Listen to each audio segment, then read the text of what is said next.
Salam sehat, saya Dr. Gunawan, kembali tentang lambung. Ternyata gangguan lambung atau sakit mah atau dispepsia ini tidak cukup dengan hanya minum obat saja, tetapi untuk mencapai kesembuhan yang optimal, perlu ditopang oleh dua unsur, yaitu perubahan gaya hidup dan perbaikan kestabilan emosi. Kesempatan kali ini kita bicarakan tentang perubahan gaya hidup. Perubahan gaya hidup bisa kita mulai dengan pertama, mengatur pola makan. Normal kita makan pagi, makan siang, makan malam, 3 porsi, dan karena kita di Indonesia, makanan pokok kita adalah nasi. Orang yang menderita gangguan lambung tidak diizinkan perut kosong terlalu lama, tidak boleh kekenyangan, dan dilarang makan terlampau sedikit.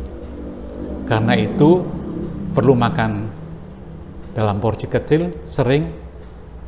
Nah, kita bagi 3 porsi itu menjadi 5 atau 6 kali makan, dan setiap porsinya 6-8 sendok makan. Kalau mau menikmati roti, kue, dan biskuit, boleh. Tetapi seyogyanya, roti, kue, dan biskuit tidak menggantikan posisi nasi. Makanan, terutama lauknya, harus bervariasi. Jangan sampai monoton seharian menu yang sama 5-6 kali, karena itu mendatangkan stres, menghilangkan gairah untuk makan. Jangan lupa posisi makan harus duduk tegak, tidak boleh setengah baring, tidak boleh setengah duduk. Makanan harus dikunyah dengan benar dan tidak terburu-buru, dan makan malam dengan tidur diberi jeda 3 jam. Menghindari makanan yang memicu kenaikan asam lambung. Contoh, makanan yang pedas, makanan minuman yang asam, minuman bersoda, minuman yang berkafein seperti teh, coklat, kopi, makanan yang berlemak, yang kaya lemak. Buah-buahan, dicari buah yang ramah lambung. Buah yang ramah lambung contohnya melon, alpukat, semangka, pepaya, timun suri. Makanan yang tidak mudah dicerna oleh lambung dihindari. Contoh, ketan, beras merah, daun pepaya. Nah, selanjutnya tentang obesitas. Faktor kedua, kalau terjadi obesitas perlu segera diturunkan berat badannya untuk mencapai berat badan normal dengan menu yang ramah lambung, dengan diet yang ramah lambung. Yang ketiga adalah melakukan olahraga.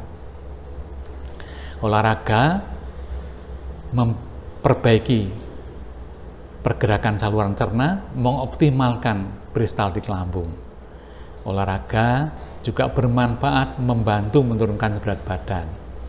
Olahraga juga menaikkan kesegaran jasmani, sehingga suasana hati menjadi lebih nyaman. Dan olahraga seyogyanya dilakukan 3 atau 4 kali seminggu. Kalau mampu tiap hari, silakan. Olahraga yang dianjurkan, olahraga dengan intensitas ringan sampai sedang. Contoh, senam-senam non-aerobik, jalan cepat, berenang. Bagi mereka yang melakukan kegiatan olahraga setelah makan, perlu diberi jeda 2 jam. Dan makanan yang dikonsumsi haruslah makanan yang tinggi karbohidrat dan sedikit lemak, sedikit protein. Faktor keempat, kalau Anda mempunyai kebiasaan merokok, hentikan sekarang juga. Faktor kelima, jangan lagi meneruskan kebiasaan minum alkohol. Faktor keenam, bijaksana mengkonsumsi obat. Kalau memerlukan obat-obat bebas, pilih obat yang aman. Dan Badan POM sudah memberi kode pada obat-obat yang aman untuk dikonsumsi sesuai dengan aturan yang ada pada kemasannya.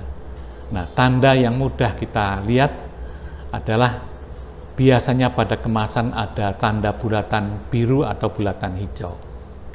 Jangan sekali-kali mengkonsumsi obat di luar itu, sekalipun diberikan oleh apotek ataupun toko obat, karena punya risiko mengganggu lambung Anda.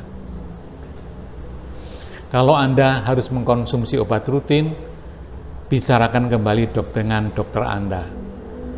Misal mereka yang harus mengkonsumsi obat pengencer darah untuk jangka panjang, atau mereka yang harus mengkonsumsi obat-obat steroid untuk jangka lama, atau mereka yang mengkonsumsi obat-obat penghilang nyeri atau suplemen sendi, baik untuk tulang-tulang maupun sendi-sendi, perlu ditinjau ulang. Demikian juga kalau Anda harus berobat dan harus mendapat resep antibiotik, mintalah ke dokter Anda antibiotik yang ramah lambung. Dan satu lagi, kalau Anda diabetes atau kencing manis, diabetes mellitus, optimalkan pengaturan gula darah Anda, cepat-cepat mencapai target terapi sesuai dengan anjuran dokter Anda. Karena penderita kencing manis atau diabetes mellitus yang gula darahnya tidak terkendali dengan baik akan mengganggu kinerja lambung Anda. Semoga informasi ini bermanfaat. Salam sehat, sampai di kesempatan selanjutnya.